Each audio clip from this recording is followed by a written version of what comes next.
তুই আমার কাছে এসেছিস বাধা দিতে, আজ আমার হাত থেকে তোর রক্ষা নেই।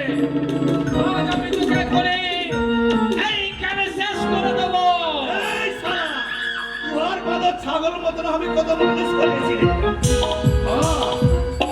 আয় দেখি কত শক্তি আছে। আবার দেখতে চাই তুই কত শক্তি করেছিস পঞ্চম। তোদের মতন ছাগল মতন আমি মানুষ করেছি এই জঙ্গলে। আয় দেখে